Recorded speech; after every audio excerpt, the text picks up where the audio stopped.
Ten výskum chrípky je neuveriteľne zaujímavý a skutočne chrípka pripravuje nekonečné prekvapenia. Ten vírus chrípky sa mení preto tak rýchlo, že je to genetická informácia je ribonukleová kyselina.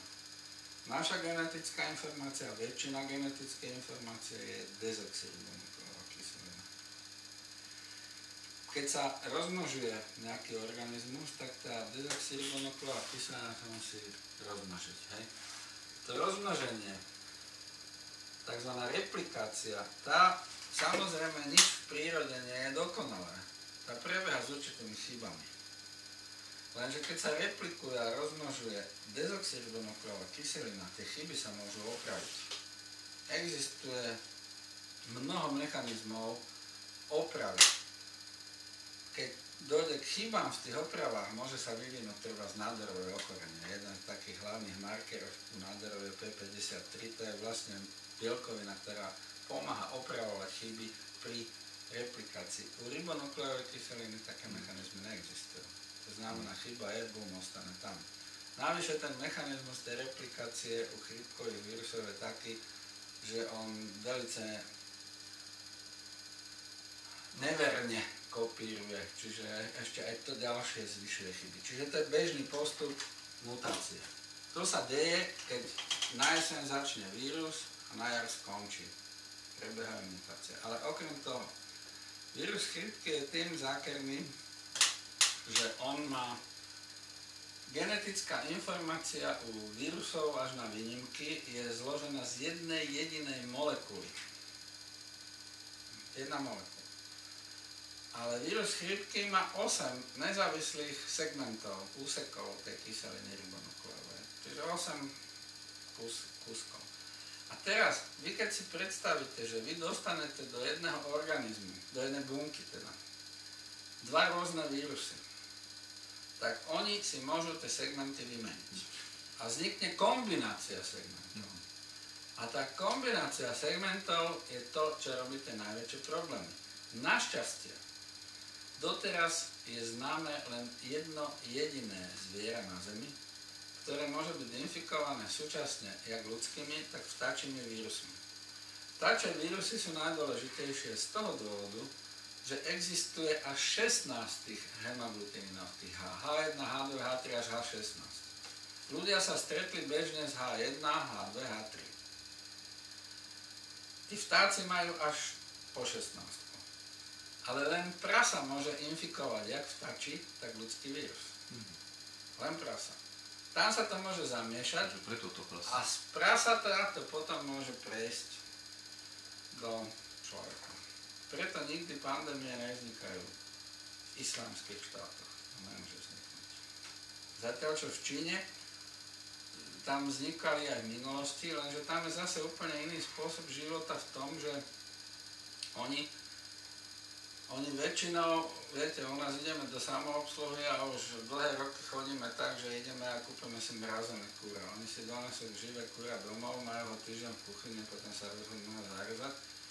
A ten kontakt medzi vtákmi a prasa majú v ďalšej miestnosti, čiže ten kontakt je veľmi intenzívny a tam sa to môže všetko zamiešať. Čiže toto sa stalo v roku 1957, keď sa povymenali segmenty, lebo dovtedy bolo H1N1, tak jak dnes, aj keď totálne odlišné. Vtedy sa to vymenilo na H2N2. A zase v kačiciach sa našiel taký vírus, ktorý to H2 dodal. Vznikla kombinácia. Pravdepodobne v Ázii.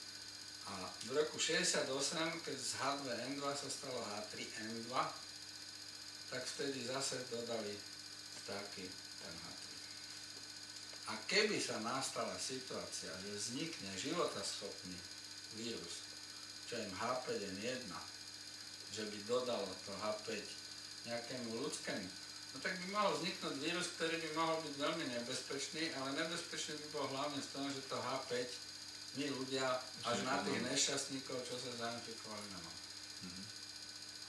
Čiže nedá sa zabrániť tomu, aby tento nový vírus tu na Slovensku túto zimu sa nerozšíril.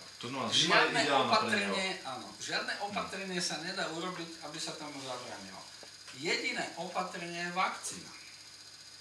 Teraz tu nie je dôležité, že či oni už objednali alebo neobjednali. To je iný problém. Ani v čase najväčšej hystérie vtáčej chrípky a tá z 3 ľudí 2 zabije. Hej, táto zabije menej než 1%, tak tomu sa vrátim. Hej. Ani vtedy sa nedalo zaočkovať viac ľudí, jak 10% plus minus pár nejakých desatiniek. Čiže týchto ľudí nepresvedčíte. Ja mám kolegov, ktorí pracujú u mňa v laboratóriu, ktorí chrípku poznajú odpredu, odzadu a nepresvedčíte ich, aby sa dali zaočkovať. Čo potom s ostatnou populáciou? Čiže najväčší problém a najväčšiu propagáciu, ktorú vy by ste mohli robiť, ľudia, nebláznite, dajte sa očkovať.